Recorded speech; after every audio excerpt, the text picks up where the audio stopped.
ಇಲ್ಲ ಮರಣ ಯಾವಾಗಲೂ ಓದಬೇಕ್ರಿ ಶಾಸ್ತ್ರ ಖೂರಾನ ಅಂದ್ರೆ ನಮ್ಮ ನಿಮ್ಮ ಜನ್ಮ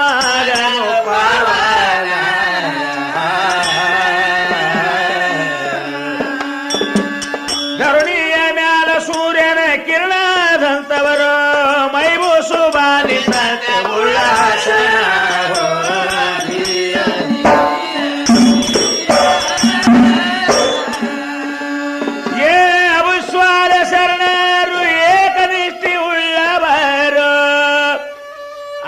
ಹೊತ್ತ ನಮಾಜ ಮಾಡುತ್ತಿದ್ರು ಪ್ರತಿದಿನ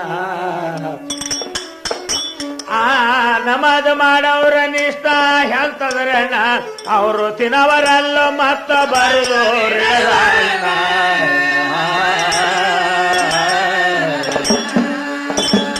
ಒಂದಾನ ಒಂದ ದಿವಸ ಅವಸ್ವಾದ ಶರಣ ತಾನು ಹೋದಂಗ ಜಾಯ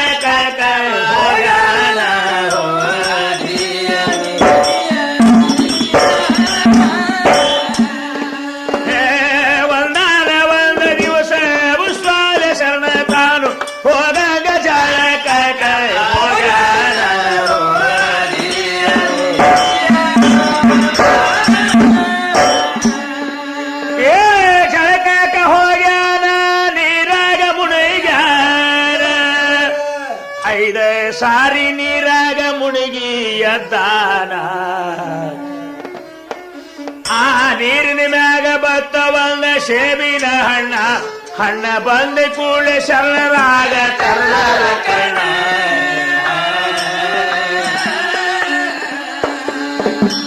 ಹಣ್ಣಿಗೆ ನೋಡ್ಯಾರ ಮನಸ್ಸೋದು ನಿಲ್ತಾರ ತಿನ್ನಬೇಕಂಬದು ಆಯ್ಗೋ ಭಾವ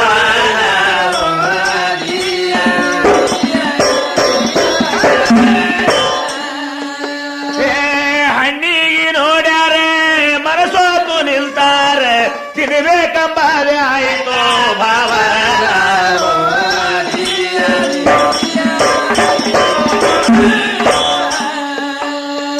ತಿನ್ನಬೇಕೆಂಬ ಭಾವನಾಗಿ ಹರಿದು ಹೋದು ಹಣ್ಣು ಹಿಡಿದು ಯಾವ ವಿಚಾರ ಮಾಡಲಾರ್ದೆ ಅರ್ಧ ತಿಂದಾರು ಹಣ್ಣ ಅರ್ಧ ಹಣ್ಣ ತಿಂದ ಮ್ಯಾಗ ಒಮ್ಮೆ ಅರಿವಿಗೆ ಬಂದಾನ ನನ್ನ ಜನ್ಮನ ಅರ್ಥ ಆಯ್ತು ಎಂದು ಗಾಬರಿಗೊಂಡಾನ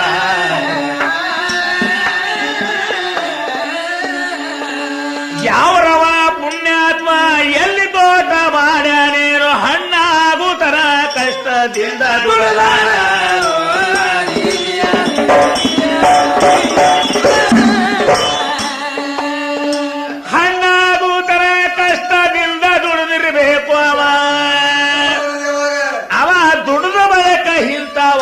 ವೇಗಪ್ಪ ಹಣ್ಣ ಪಾಪಿ ಮಾಡಿಲಾರೆ ತಿಳ್ದ ಮಾಡಿದವನ ಹಣ್ಣ ಈ ಹಣ್ಣಿಂದ ಅವರ ಕೊಡಬೇಕಂದ ನಾನು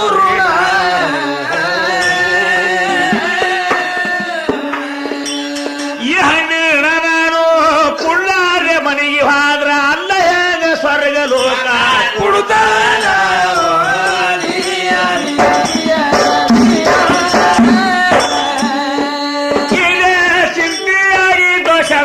ತಿರುಗುತ್ತ ಹೊಂಟ ಹೊಳಿನ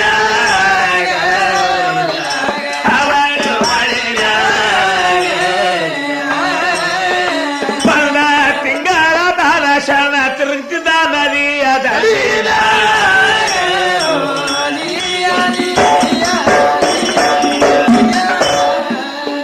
ಬಂದ ತಿಂಗಳ ದಾನ ಶರಣ ತಿರುಗುತ್ತಿದ್ದ ಹೊಳಿಯ ದಂಡಿನ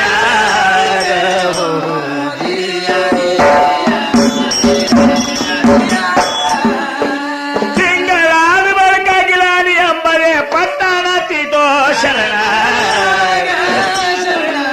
ಅವನು ಶರಣ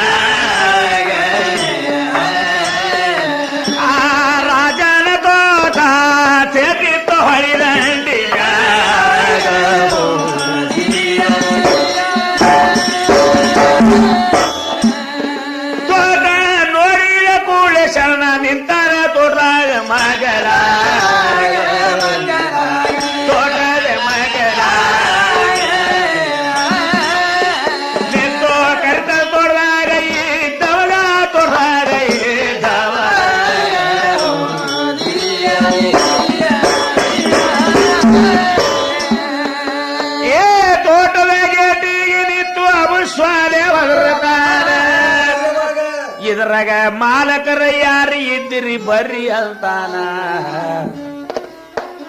ಒಬ್ಬ ಆಳ ಮನುಷ್ಯ ಓಡಿ ಬಂದು ಹೇಳತಾನ, ಯಾರು ಮಾಲಕರಿಲ್ರಿ ರಾಜ ಕುದುರೆ ಮ್ಯಾಗೆ ಬರ್ತಾನ.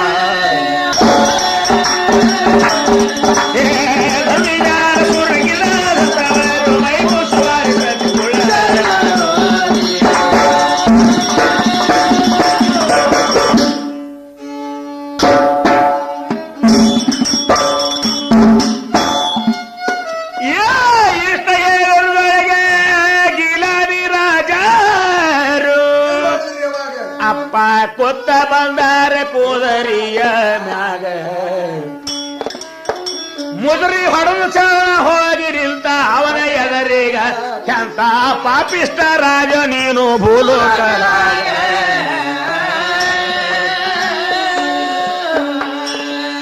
ಪಾಪಿಷ್ಟ ಅಂದಾಗ ರಾಜ ಗಾಬರಿಗೆ ಬಿದ್ದಿದಾನು, ಯಾವ ರವ ಯಾಕ ಪಾಪಿ ಅಂತಿರೋ.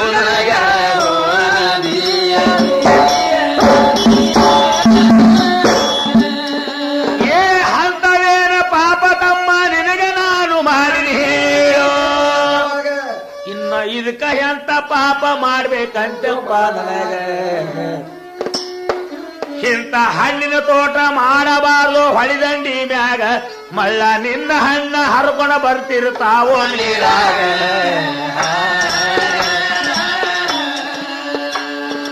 ನೀರಾಗ ಬರ್ತಿರ್ತಾವ ಹಣ್ಣ, ಅರಿಯಲು ತಿಂದವ್ರು ಆಗ್ತಾರ ಮಣ್ಣ, ಹಣ್ಣು ತಿಂದವ್ರು ಹೋಗ್ಬೇಕಾಗ್ತದ ನಿನ್ನ ಋಣದಾಗ.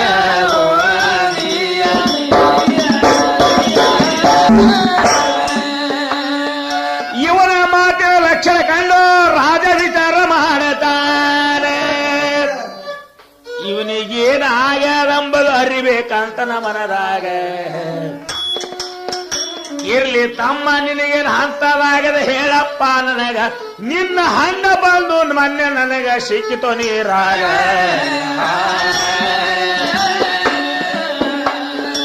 ಅರ್ಧ ಹಣ್ಣ ತಿಂದೀನಿ, ಋಣ ಕುಳ್ಳಕ ಬಂದೀನಿ, ಏಸು ವರ್ಷ ದುಡಿಲೋ ಅರ್ಧ ಹಣ್ಣಿನ ಕಾಲಾಗ.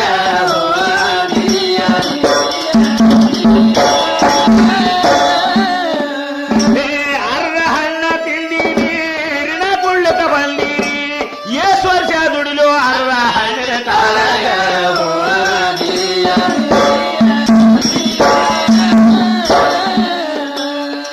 ರಾಜ ಅಂದ ಮನಸ್ಸಿನೊಳಗ ಪುಕ್ಕಟ ತಾನೆಗೆ ಬತ್ತ. ಇವನಿಗೆ ಒತ್ತಿ ದಿನ ಭಕ್ತರು ಹೇಳಬೇಕು, ಬಿಡಬಾರದೇವನೀಗ.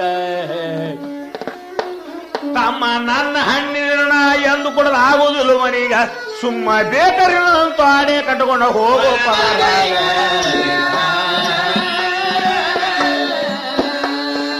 ನನ್ನ ಹಣ್ಣಿನ ವಿನಾಶನ ನೀ ಪಟ್ಟೆ ಹೋಗ್ಬೇಕಾದ್ರ 12 ವರ್ಷ ದುಡಿಯೋ ನನ್ನ ತೋಟದ ಒಳಗ.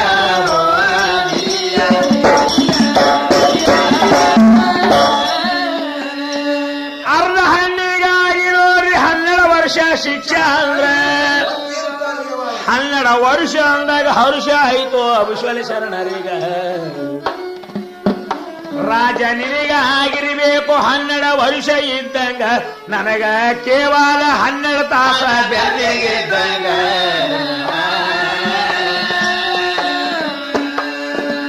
ಕವಲಾಗಿ ಶರಣರು ತೋರ ಹೋಗಿ ಕಾಲ ಇಟ್ಟು ತೋಟ ಹೊಳಿತಿತ್ತು ಒಂದು ಬಂಗಾರದಂಗ.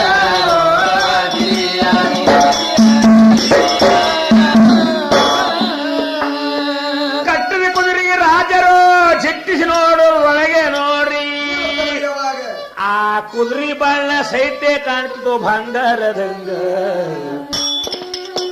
ಮಹಿಮಾ ಪುರುಷನೆಂದು ಶರಣರಾಜ ತಿಳಿದುಕೊಂಡ ಮನದಾಗ, ಇವ ಮಾನವಲ್ಲ ಅಲ್ಲ ಹೀನೆ ಬಂದ.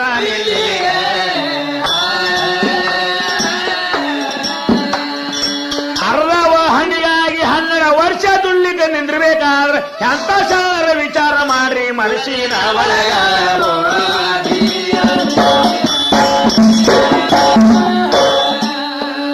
ಆ ತೋಟದಾಗ ನಿಂತಾಗ ಶರಣರಿಗೆ ಮನಗಂದ್ರು, ತಮ್ಮ ಮನಸ್ಸಿಗೆ ಬೈಲಿ ಕತ್ತಿದಾರೋ ನಿತ್ತು ಆವಾಗ. ಮಗನೇ ಸವಿ ಹತ್ತಿ ಹಣ್ಣ ತಿಂದು ನಿತ್ತು ಹೊಳಿಯಾಗ, ಇನ್ನ ಬೇಕಾದಂಗ ದುಡಿಯೋ 12 ವರ್ಷದ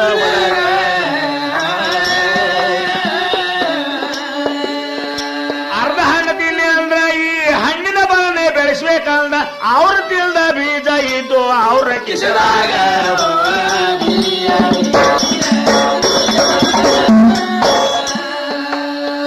ಅಲ್ಲ ನೀನೆ ಅಂದಾನೆ ಗುದ್ಲಿ ಕೈಯ ಹಿಡದ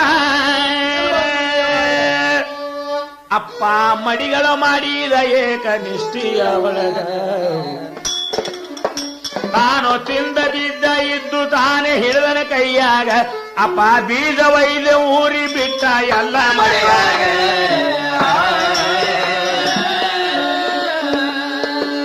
ಬೀಜ ಊರಿ ಶರಣರು ಹನುಮನ ಮಾಡಲಿಲ್ಲ ನೀರ ಬಿಟ್ಟು ನಾಟಿ ಬಂದವರ ರುಡಿಯ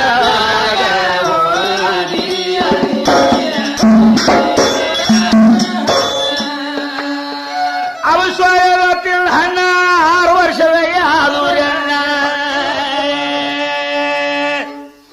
ಬೆರಕಿ ರಾಜ ಕೂತು ಒಂದೇಗೇನ ಸ್ಥಾನ ಮನದಾಗ ಇನ್ನ 6 ವರ್ಷ ಕಮ್ಮ ಉಳಿದೋ ಇವನ ಲೆಕ್ಕೀಗ ನಿನ್ನ ಹಣ್ಣಿ ಋಣ ಕೊಟ್ಟು ಹೋಗಂಗೆ ಕಾಣ್ತಾನ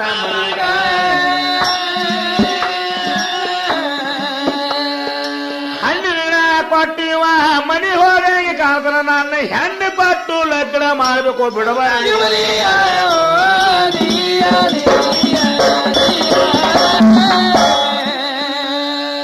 ಗೆನಿಸ್ಕೊಂಡು ರಾಜರು ಕುದ್ದು ಕುದುರಿ ಮ್ಯಾಗೆ ಬಂದು ಸಲಾಮ ಕೊಟ್ಟಿದಾರು ಅವಸಲಿ ಶರಣರಿಗ ಸಲಾಮ ಅಂದೆ ಕೂಡಲೇ ಝಲ್ಲ ಅಂತೋ ಶರಣರಿ ಅದಿಯಾಗ ಇವ ಏನೋ ಲಾವಿ ಹೊಲ್ಕೊಂಡು ಬಂದನ ಮನೆಯಾಗ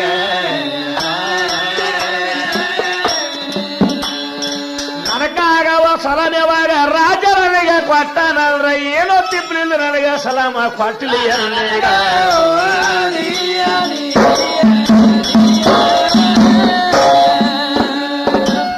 ಯಾಕ್ರಿ ರಾಜರೇ ನನಗ್ಯಾಕ ಕೈಯ ಮುಗಿದ್ರಿ ತಮ್ಮ ದುಡ್ಲಿ ಕತ್ತಿದು ಅರ್ಧ ಹಣ್ಣಿನ ಕಾದಾಗ ಅಪ್ಪ ಏಸು ವರ್ಷ ಹಣ್ಣಿನ ಋಣ ಮುಟ್ಟಾಲೋ ನಿನಗ ಒಂದು ಸಣ್ಣ ಮಾತದ ಮಾಡೋ ನಾನು ಹೇಳಿದ ಹಂಗ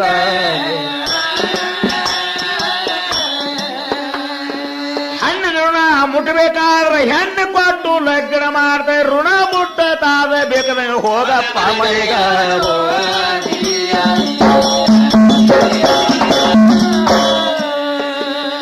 ಶಣ್ಣಲ್ದಾಗ ಅಬಸ್ವಾಲರು ಕಣ್ಣು ಚಪ್ಪಗ ಮಾಡಿದ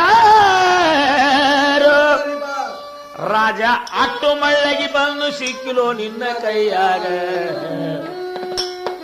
ನಾನು ಅರ್ಧ ಹಣ್ಣ ತಿಂದು ಋಣ ಕುಳ್ಳಿಕ ಬಂದಾಗ 12 ವರ್ಷ ಶಿಕ್ಷೆ ಕೊಟ್ಟಿದಲ್ಲೋ ದುಡಿಲಿಕ್ಕ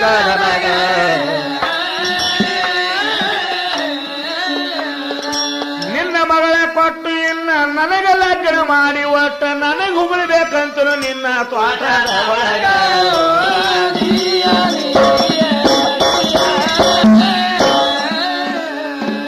ನಿನ್ನ ಹೆಣ್ಣಿನ ಗರ್ಗ ತಮ್ಮ ರಾಜ ನನಗೇನ ಇಲ್ಲ ಹೋಗ ಬೆರಕಿ ರಾಜ ಹೋಗಿ ಕಾಲ ಹಿಡ್ದ ಬುಸ್ವಾಲೆರಿಗ ಕಾಲ ಹಿಡದ ಕೂಳೆ ಅಂತ ಕಳ್ಳ ಬಂದಾದಿವರೀಗ ಇರ್ಲಿ ಮಾಡ್ಕೋತೀರಿ ಸ್ವಲ್ಪ ರಾಜ ಹೇಳಪ್ಪ